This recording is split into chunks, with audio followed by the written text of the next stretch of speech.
rabbinic dictum, if one comes to kill you, then get up earlier, kill him first. So in our current world of relative morality and feel-good, wishful thinking pacifism, this mitzvah about the destruction of Amalek makes us uncomfortable. Perhaps if we only reasoned with Amalek, appeased him somehow with concessions, he would calm down and be nice to us. No, that's not the Torah's way. Right. Yeah. That unfortunately, you know where that was introduced into the world. Yeah. Do you know where that idea of pacifism? Yeah, pacifism. Christianity. It's Christianity. Yeah. It's Christianity. This is where Judaism and Christianity. There's a lot of places where we split and we say, good night. This is one of the main things. The idea of appeasement, turn the other cheek, forgive and forget, and all of these other things, right? This is Christian doctrine. A lot of it was brought over by the Catholic Church, right? A lot of it is just incorporated in standard Christianity or whatever. This is what it... So when a Jew says, oh, I want to take it upon myself to, appease and to do the whole forgive and forget thing, that's a Christianized form of Judaism. It's not Judaism. That's not Das Torah. That's not what the Torah says. That's not the Torah approach. That's a Christian approach. So that person is espousing a Christianized version of Judaism. A Christianized version of Torah. Okay, so the beginning of this week's Torah portion talks about if you're waging a war, see a beautiful woman and you desire her, you may take her under the following conditions. Right. And now most commentators say he can take her one time right then on the spot, and then he has to wait to have more fun. I was thinking... Does anybody actually use the word fun? Not the traditional commentators, not so much. But I was thinking, like the soldier, he could just go to some 12-step meetings for sex addiction. Mm-hmm. Like that might settle him down. So, Rabbi... I want to, when you get a chance, I want to interject on that. Okay, go ahead. Finish your piece. Okay, so Rabbi Beryl Wine says the Torah tells us of sexual desires that force soldier to make a bad choice in marriage, because he can't just like have fun with a girl, he has to marry her. Overwhelmed with physical desire, he brings a stranger, a person who he is probably incompatible with, into his home and into his life. The rabbis warn that his lust for her will eventually turn into shame and even hatred. That has happened to me. There have been times when I've been so horny that I've like buff fat chicks. Okay, you know what? The last time you said something like made overweight women in the negative, like, oh my God, I would even do that, or we made like you call them heifers.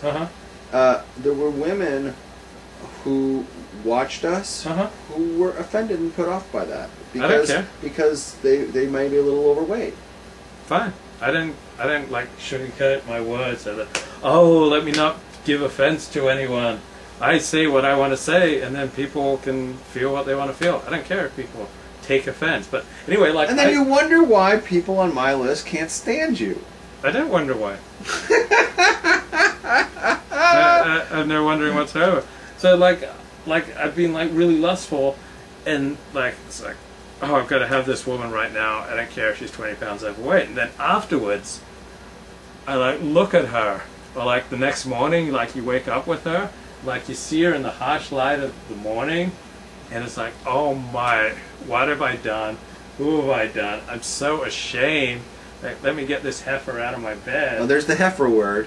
Like, I apologize to anybody who's still watching us. I apologize. It's like, this guy's just awful. And then like my friends find out, and they go, "Oh, Levi, ooh, how on earth could you do that?" And they like lose respect because I just let my lust overcome me, and then afterwards I feel shame and disgust. Okay, so not only can she not have been with other men, even though that you've been with all these other women, but she has to be skinny. What else? She has to... She doesn't have to be skinny. I just don't want her more than 5 pounds overweight. Good luck getting married, Levi. Good luck you getting married too, Rabbi. Well, I'm not the one... see, I know I'm not getting married. I know it. Okay? You still are working under the... you think you're going to get married. But not with your mouth, you're not. I dig the medic, you guys. I hate myself for agreeing with Luke. You should hate yourself, medic. You should hate yourself. So was there something you wanted to say about the captive, or was Oh, that yeah. No, you need to understand that when it comes to war, okay, you can't relate war to just anything, right? It's not like, oh, I'm going to go to the valley, for the day, and maybe I'll pick up a chick, I can bang her one time, right? And then I'll just bring her back. It's not like that. You're in battle, and it's brought down that like the heat of battle changes a person. Like your life is on the line, and you don't know if you're going to live or die, and like all these. Let's make this last night on Earth meaningful. And there's some of that in there. That's not off. It's like you think you're going to die, and like you want to, you just say, "Fuck it, I want to get laid," or whatever, right? So you get like really like. You're about to go on a jet plane the next day and blow it up. Did they go to a strip club the night before? I'm not sure if it was the night before, but some of them. Yeah, I heard about that. Yeah. Okay, so. Oh, that was pleasant. By the way, there's a bug up there on that. Well, that's driving me. Go ahead, carry the show. So, so what I'm saying is that you go to like you'd see guys in Vietnam, and they would go to Vietnam for the war, and it was very common that they would come home with Vietnamese women as wives. Kids, they had kids with them, and these kind of things. It's very common that when you're in the heat of battle, that you end up, soldiers end up taking on women. They pick up women and whatever. And you come home and you've got a woman with you. You didn't go there with her, you came back with her. So Torah understands that, and Torah says, okay, you want to pick up the woman in. When you get sent to Vietnam, that's fine, but just so everyone understands, including yourself, that you're not doing it just because of sex, but you're doing it because it's legit. So therefore, wait 30 days till when you're... Are you following me? Absolutely. Okay, so now so wait 30 days. Make sure that the appearance is there, that you've created the appearance, that you make it legit. Don't just make it because you're horny and I'm going to be with her. Make it everyone understand that it's legit. You want to comment some on of that? my friends, they bang fat chicks. But we're talking about the Vietnamese chicks now. But I got to finish this. Okay. Thought. Okay. And they're happy to have sex with them, but they don't want to be seen with them. So they'll just like bring them over. They'll go to her place, but they won't go out to dinner with her. They won't take her for a walk on the beach. They won't like go socialize with her. Well, they'll just have their bestial, lustful fun with the girl in the privacy of their own place, but they're shamed if anyone would see them together. That's not the Torah's way. No, that's disgusting if you ask me. That's disgusting. What, there's no one that you'd be ashamed to be seen with in public? If I would be ashamed to see them in public, yeah, then I don't want to be with them in bed. But you know what I mean? You're not with anyone in bed, anyway, so, you're like a monk.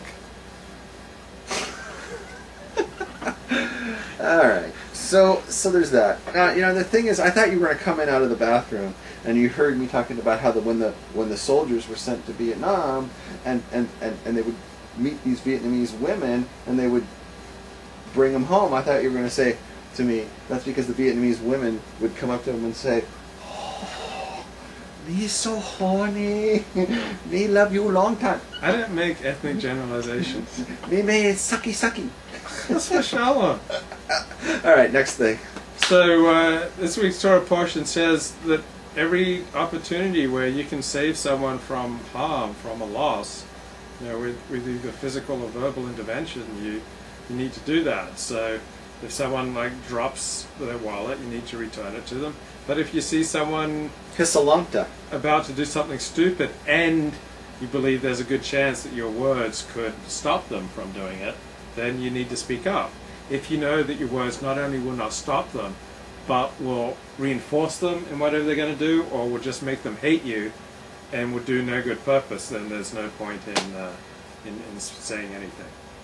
Yeah, it comes from the pasuk's called Hisalamta, and there's a mitzvah in the Torah that's brought down in many places. In the Gemara, will mention the word Hisalamta. You're not allowed to hide your eyes from things. Mm-hmm. Like if you see that there's money spilled, like someone You can't just say, you see the